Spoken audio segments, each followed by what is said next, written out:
Good evening everyone, welcome back to my channel. কেমন আছো তোমরা সবাই? আশা করছি সবাই খুব ভালো আছো। আমিও বেশ ভালো আছি। আমার আরও একটা নতুন ব্লগে তোমাদের সকলকে ওয়েলকাম জানিয়ে আজকে সন্ধ্যে থেকে ব্লগটা স্টার্ট করলাম। বাচ্চা এখন প্রায় 6:20 মতন। ঘুম থেকে উঠে আগে দরজাটা খুলে দিলাম, তারপর এখন বিছানাটা গোছাবো। আর আমি না কানে একটা কিছু ঢাকা না নিয়ে ঘুমোতে পারি না। আমি আগেও তোমাদের একদিন বলেছিলাম। আর কানে আজকে আমি এই ওড়নাটা চাপা দিয়ে ঘুমিয়েছিলাম। বেশ একটা কোজি কোজি ব্যাপার লাগে, তো ঘুমটা তাড়াতাড়ি আসে, মনে হয় কেউ যেন কানের ওপর হাত দিয়ে আছে। আর আজকের ভিডিওটায় তোমরা হয়তো পাশ থেকে টুকটাক আওয়াজ শুনতে পাবে। আমি সকাল থেকে অনেকক্ষণ ধরে চেষ্টা করছি কখন আওয়াজ কমবে, তারপর আমি ভয়েস দিতে বসবো। আর এই করতে করতে বাচ্চা এখন প্রায় বেলা 12:30। তবে আওয়াজ তো কমেনি, উল্টে বেড়েছে। আশেপাশের বাড়িতে কনস্ট্রাকশনের কাজ হচ্ছে, টিভি চলছে, সব রকম আওয়াজ। তো আমি একদম দরজা টরজা সব কিছু বন্ধ করে দিয়ে এখন বসে ভয়েস দিচ্ছি। তাও টুকটাক যদি আওয়াজ এসে থাকে তাহলে প্লিজ একটু ক্ষমা করে দিও। এর থেকে বেশি কিছু করা আমার পক্ষে সম্ভব নয়, কারণ মাইক তো নেই আমার কাছে যে বাইরের আওয়াজটা ক্যান্সেল করে শুধু আমার ভয়েসটাই তোমাদের কাছে পৌঁছবে। তো সেই জন্য একটু অসুবিধে হয় আর কি। ঘুম থেকে ওঠার পর সাথে সাথেই আমি চেষ্টা করি বিছানাটা গুছিয়ে দেওয়ার, তাতে করে ঘরটাও দেখতে ভালো লাগে। আর খাটটা অগোছালো থাকলে না আমার নিজের বড্ড অস্বস্তি করে। আর এই কাঁথাটা ঠিকঠাকভাবে ভাঁজ হয়নি, তবে এখন আর খুলে ভাঁজ করতে ইচ্ছা করছে না। আবার তো রাত্রিবেলা এটা গায়ে দিতে হবে। আর এখন না ঠান্ডাটা একটু কম লাগছে, মানে কদিন ধরে আবার বৃষ্টিটা হচ্ছে না, তো সেই জন্য রাতের দিকটা গরমই লাগছে। তবে আজকে যদি কাঁথাটা ইউজ করতে না হয় কালকে ওটা তুলে দেবো, শুধু শুধু বাইরে রেখে জায়গা জাম করবো না। আর এখন হাত মুখটা ভালোভাবে ধুয়ে একটু ফ্রেশ হয়ে নিলাম। আর আজকের ভিডিওতে তোমাদের সঙ্গে আমি একটা গুড নিউজ শেয়ার করব। আসলে অনেকদিন ধরে ভাবছিলাম এই কথাটা তোমাদের জানিয়ে দেবো, তবে আবার অন্য ভাবনাও আসছিল। যাক, আমি আজকে অবশ্যই তোমাদের জানিয়ে দেবো। এখন আমার ঘরটার লাইটটা নিভিয়ে দিলাম, কারণ ঘরের লাইট জ্বললে না আমার মনে হয় যেন গরম আরও বেশি লাগে, তাই নাইট বাল্বটা জ্বালিয়ে আমি বেশিরভাগ টাইম থাকি। মানে সন্ধ্যের পর দরকারও তো হয় না, দরকার থাকলে ভিডিওর কাজ থাকলে তখন আলো জ্বালাই, না হলে আমি ওই নাইট বাল্বটা জ্বালিয়েই ফোন ঘাঁটি।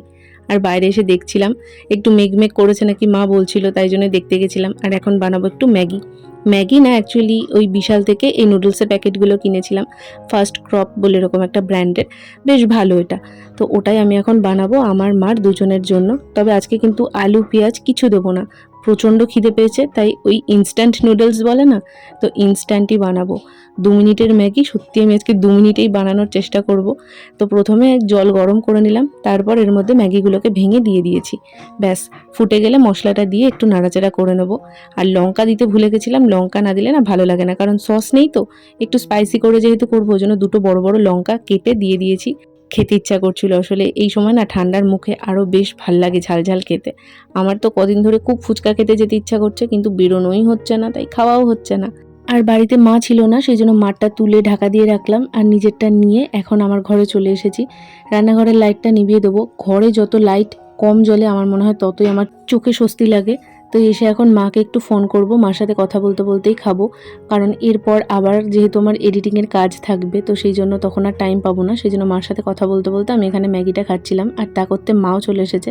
মা একটু দোকানে গেছিলো আসার সময়, তো টুকটাক কয়েকটা জিনিস নিয়ে এসেছে, সেগুলি আমাকে এখানে দেখাচ্ছিল। একটা ছোট আচার এনেছে, তার সাথে বিস্কুটের প্যাকেট এনেছে, একটা কুরকুরের প্যাকেট এনেছে, আরও কী সব টুকটাক এনেছিল, এই মুহূর্তে আমার মনে নেই। তো আচারটা দেখলাম বেশ ভালো, ও হ্যাঁ, আর 2টো সসের পাতা এনেছিল। বললাম ভালোই হয়েছে, দাও তাহলে একটা নিয়ে নিই। হাফ নিলাম, কারণ খাওয়া হয়েই এসেছিলো, আর হাফটা মা নিয়ে নিল। ম্যাগি খাওয়া শেষ করে মার সাথে কথা বলার পর্ব মিটিয়ে এখন আমি নেক্সট কাজে হাত দেবো। আসলে রিন্টুর 2টো জামা আয়রন করতে হবে, একটা ওর ইউনিফর্ম আর একটা হচ্ছে শার্ট, যেটা কাঁচা হয়েছিল, তো ওগুলোকে এখন আমি বের করলাম। আর সত্যি কথা বলতে আমার এটা 2 দিন ধরে করাই হচ্ছে না, আজ করব কাল করব করে। এবার কোন সময় দরকার লাগবে তখন চাইবে, আর সেই তাড়াহুড়ো করে তখন করতে হবে। তার থেকে বাপু আগে করে রাখাই ভালো। শুধু শুধু কাজ ফেলে রেখে তারপরে সমস্যার সৃষ্টি করার কোনো মানেই নেই। তো এখন না আমি আয়রনটা খুঁজে পাচ্ছি না, আমি কোন লেভেলের টেলা দেখো চোখের সামনে রয়েছে। আমি 2টো দিক খুলে সব কিছু খুঁজে ফেললাম, তারপরে দেখলাম এই যে এই ভেতরটাতে ছিল, মানে কিচ্ছু বলার নেই। তো যাই হোক, এখন এগুলো নিয়ে বসে পড়েছি। আর আজকে যেন আয়রন করতে গিয়ে আমি হাতের ছ্যাঁকা পর্যন্ত খেয়েছি। মার সঙ্গে কিছুক্ষণ কথা বলার পর ফোনটা রেখে দিয়েছিলাম, ওদিকে মা আবার আমাকে একটু বাদেই কল করেছে। ওই একটা প্রবলেম হয়েছে মার, সেটা বলার জন্য। আমরা সারাদিন এই করতে থাকি, মানে হঠাৎ করে হয়তো কোনো কথা মনে পড়লো, আবার মা আমাকে ফোন করে বলে, আবার আমার কোনো একটা কথা মনে পড়লো। আমার কথা মানে ইউটিউবের কথা। আমার শুধু টেনশন হয় শর্টস দেওয়াটা ঠিক হচ্ছে নাকি লং শুধু দেবো, শর্টস দিলে কি 2টো দেবো না একটা দেবো, লং রোজ দেবো, এই একই কথা বলে আমি মার কান মাথা খেয়ে ফেলি। তো যাই হোক, ওই সব টপিক নিয়ে কথা বলতে বলতে এখানে আমি আয়রন করছিলাম। আর আর আয়রনের যে সাইডটা ওটা ফট করে আঙ্গুলে লেগে গেছে। তো প্রচণ্ড জ্বালা করছিল, মা বারবার বললো একটু বরফ দিতে। তবে এখন ওই জামা অর্ধেক আয়রন করার পর না ফেলে রেখে আমার বরফ দিতে যেতে ইচ্ছে করছিল না। তো যাক, এরপরে ওই জন্য তোমাদের সাথে আর ওই জামাটা আয়রন শেয়ার করাও হয়নি। আর যেহেতু আমি শর্টস বানাচ্ছিলাম, একই দিনে লং শর্টস দুটো বানানো না একটু প্রেশার পড়ে যায়। বাট যাই হোক, এগুলো করে এখন খাটের ওপর দেখছি চিরুনি, ভাবো এরপর এটা আবার খুঁজে পাবো না। তো সেগুলোকে সব আবার গুছিয়ে রাখলাম, আর এখন এটাকেও আলমারিতে তুলে রাখবো।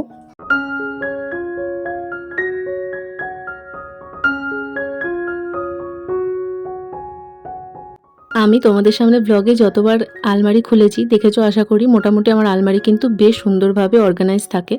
আমি আসার পর যখন এই সাইডের আলমারিটা খুললাম, দেখলাম রিন্টুর জামাগুলো সব রীতিমতন উল্টে পড়ার পজিশানে, একটার ওপর একটা সব ভাঁজ খোলা।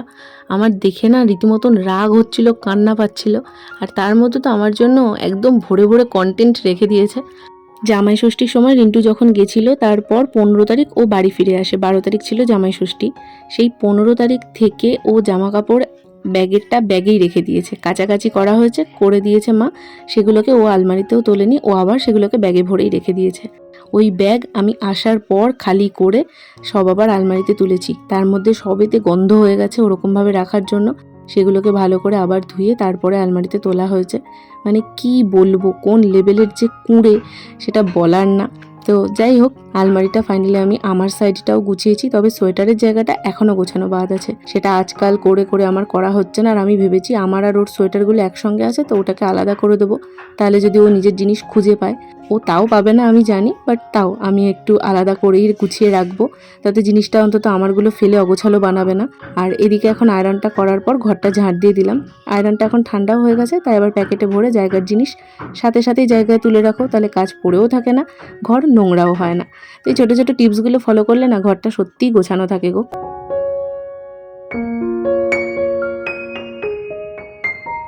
ন্যাপথলিনগুলো শেষ হয়ে গেছিলো, তাই রিন্টুকে বলেছিলাম দুটো ন্যাপথলিনের প্যাকেট এনে দিতে।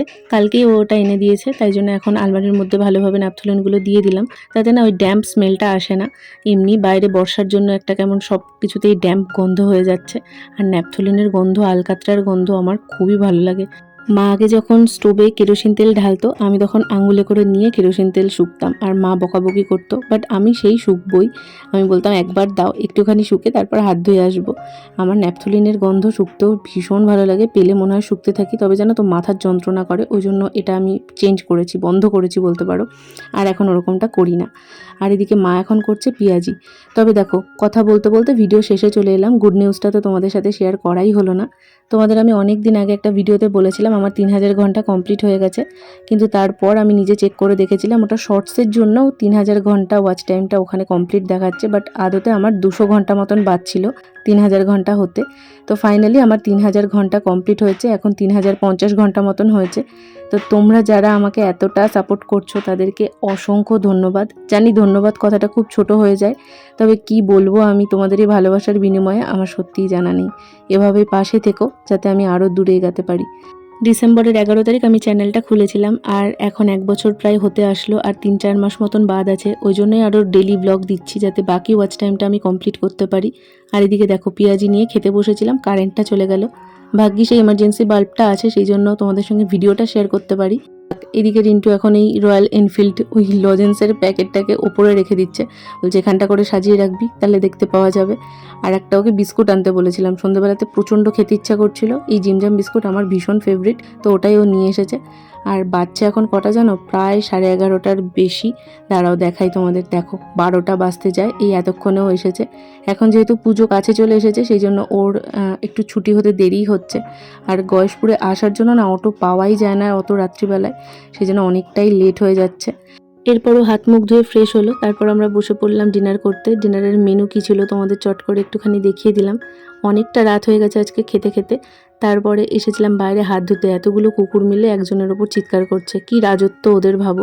আর বাইরে থেকে দেখো ঘরটা এখন বেশ সুন্দর লাগছে, আর পাশে এই গাছের ফুলগুলো পড়ে থাকে না, দেখতে বেশ ভালো লাগে। আজকের ব্লগটা এখানেই তাহলে শেষ করছি, দেখা হবে খুব শিগগিরই নতুন ভিডিওতে। ভালো লাগলে লাইক করো, পাশে থেকো।